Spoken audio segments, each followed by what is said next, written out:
revenue grew 8%, organic revenue 8%, earnings per share is up 16%. Announced agreement to become the merchant processor provider for TD in Canada and acquire a portion of their existing motion processing portfolio. That's major.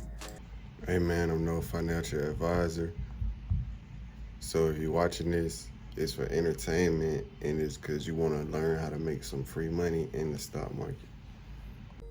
It's gonna hold because it's been holding the 200 EMA for over a decade, and they're undervalued at this level, and it's already coming back up to that 200, man. It's finna. Hey, what's up, y'all, man? Back with another video. We finna go over FI. What is FI? FI is the best fintech merchant solution company on the stock market right now that's undervalued. They do merchant services for e-commerce, things like that, but they also have a financial side where they do loans, stuff like that. But they're also undervalued, and they're also at some great levels where they're gonna bounce. So we finna go over that. I got the little list right here. This is what we're finna go over first. First, we about to go over the RSI, and we are going to go over the history of the RSI for like the past, back to 2009. I'm gonna show y'all this trend though. Look, every time it gets to this green area, just look at my markings. I'm gonna show y'all some. There's like 3 times so far, right? 3 times I circled this area. And as you can tell, every time the RSI gets at that 30 level, this 30 RSI level, it starts to take off. The relative strength index is one of my favorite indicators. You can pull it up on TradingView. You can just go here at indicators, type in relative strength. And I ain't gonna lie, this is one of the most accurate indicators for real, like on good companies and on a higher time frame. As you can tell, it's the weekly time frame. But yeah, look at stock price. It just always goes up after it gets at the 30 RSI, but the RSI alone isn't a reason to purchase. It requires more things, and we finna go over the 200 EMA. Boom, at the 200 EMA, indicator is, EMA moving, add this right here, boom. And I'll break this down slower in another video soon, but I just wanna make this under 5 minutes, Okay, the 200 EMA, as we can tell, every time it gets to this green level, it reacts, reacts. At this level, it reacted, but it's gonna hold because it's been holding the 200 EMA for over a decade, and they're undervalued at this level, and it's already coming back up to that 200, man. It's finna come back up and close above that 200. The 200 EMA is a good pullback entry zone, like on a good company. But if it's a trash company and the company is known for, just falling, the 200 EMA is not gonna save it, you feel me? But look, even right here, it bounced on the 200 EMA, bounced on the 200 EMA with the RSI. You see the RSI, the 200. Near the RSI with the 200. But now it's there again and it's oversold. Next thing we're gonna go over is resistance and support. So there's another thing y'all may not see at the moment, but I'm gonna break down. I like to go high time frame. I ain't gonna lie, monthly market right here. As we can see, this is a resistance right here. This is also another resistance right here. The top of that candle. So once it broke out from this level, we can see it came back down and retested. So it's retesting that level. Let's go risk to reward. This video is already 4 minutes. Risk to reward. So I'm already in this. This is one of my biggest positions, I ain't gonna lie.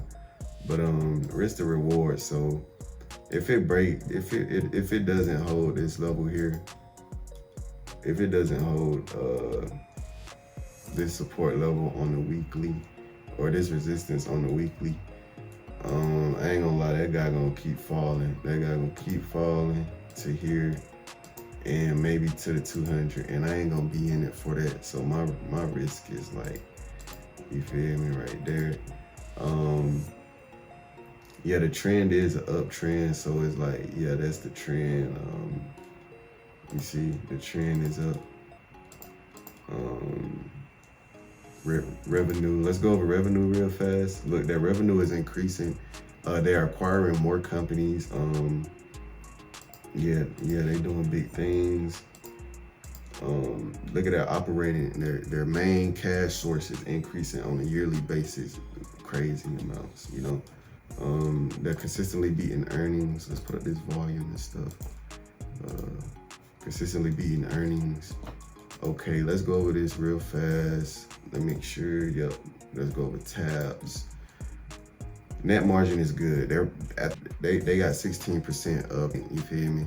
After they pay their employees, pay off the products, pay off their subscriptions, pay off whatever they pay off, their net margin is 16%. Debt to equity is low. You need a debt to equity under 2% or lower. They ain't really that heavy in debt. No dividend yield. That's cool if they ain't got no dividend yield, because they finna be growing where they can, 50% plus return. So it's like, you really want, you don't need no dividend for short term, or for now. Free cash flow 31%. Their cash flow increased from last year. That's good. Return on equity 12%. That's good. And these are their competitors. The biggest competitor is Shopify. We all know Shopify, PayPal, Square, FICO. Some of y'all need to work on that FICO score. If y'all need to work on mine. Okay, this is what other analysts believe about FI. It has a high level of debt. Look at this. Quality earnings. Earning revenue forecast to grow.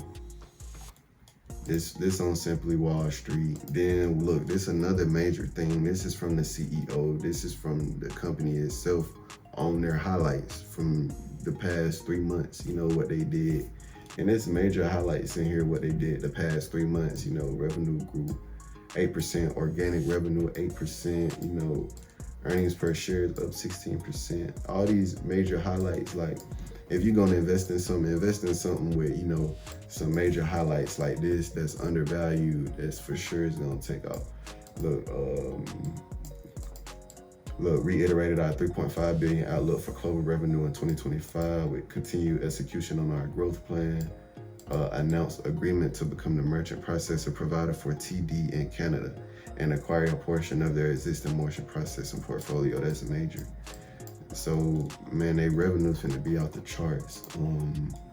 Look, they only got they got some weaknesses, but it's like, this is not gonna make their stock keep falling. Look, the dollar is getting weaker now, so more loans finna be pushed out, and the banks are finna be more profitable and stuff like that. So yeah, we ain't really worried about that risk or weakness. And economic conditions, I don't know. Once the rates drop, what y'all think the economic condition gonna be like? Man, people gonna keep spending, going crazy. You see people still spending now, inflation still going up. So yeah, this stock at a low value, so it's like, that's a plus in my eyes, I ain't gonna lie.